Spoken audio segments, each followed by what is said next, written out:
నాకు క్వశ్చన్ ఏంటంటే, ఇప్పుడు ఒకవేళ యాక్సిడెంట్లు అవుతున్నాయి, ఉదాహరణకి కొంతమంది తాగి మొత్తం తాగి డ్రైవింగ్ చేస్తారు. అవును. అలా డ్రైవింగ్ చేస్తూ కింద పడి చనిపోతారు.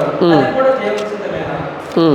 ఇంకో క్వశ్చన్ అందులోనే, అంటే సూసైడ్ కూడా చేస్తుంటారు కదా, అది కూడా ఆ మరణం కూడా దేవుడు కోరుకున్నదేనా, అది కూడా దేవుని సిద్ధమేనా అనేది నా క్వశ్చన్. అంటే నేను అక్కడ చెప్పింది ఏంటంటే, ఇప్పుడు చదివి వినిపిస్తాను.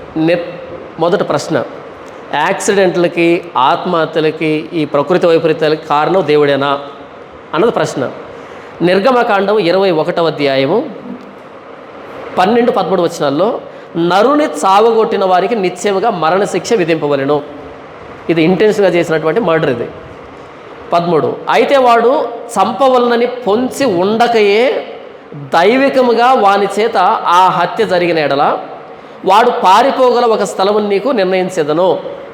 2 హత్యలు ఉన్నాయి. ఒకటి, పొరుగువాడిని చంపితే వీని కూడా చంపాలి, ఇది ఇంటెన్షన్గా జరిగినటువంటి మర్డర్. రెండవది, వాడు చంపాలని ఉండకుండా దైవికముగా ఆ హత్య జరిగిన ఎడల అని ఉంది అక్కడ.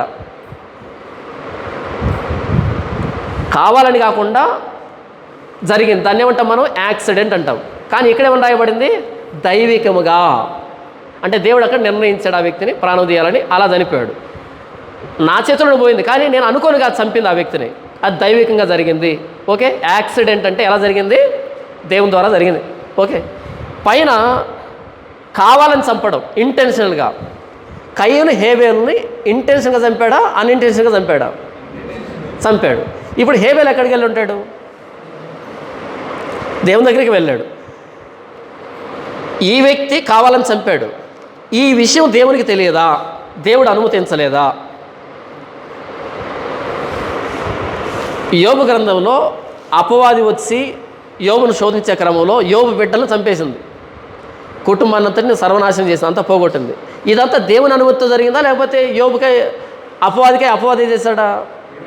దేవుని అనుమతితోనే. దీన్ని నేను ఏమన్నాను అంటే, ఈ భూమి మీద జరిగే ప్రతి నాశనం కానీ, ప్రతి ప్రళయం కానీ, ప్రతి యాక్సిడెంట్గా ఏదైనా సరే దేవుడి వల్లే జరుగుతుంది అని చెప్పాను. దీంట్లో రెండవ కోణం ఏంటంటే, మనం యాక్సిడెంట్గా పోయామనుకో, అంటే ప్రమాదవశాత్తు పోయామనుకో దేవుడు చంపాడు. లేదు ఇంటెన్షనల్గా ఎవరో చంపారనుకో అందులో కూడా మన పాపమే ఉంటుంది. లేదా నీతివంతుల వరకు దేవుని దగ్గరికి వెళ్తాం. మొత్తానికి దేవుని చేత అనుమతించబడాలి.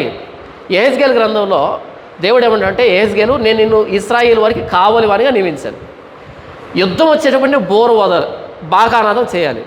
ఆ యుద్ధ ధ్వని విని, ఆ బాకా ధ్వని విని లోపల వాళ్ళు సిద్ధపడితే వాళ్ళు తప్పించుకుంటారు.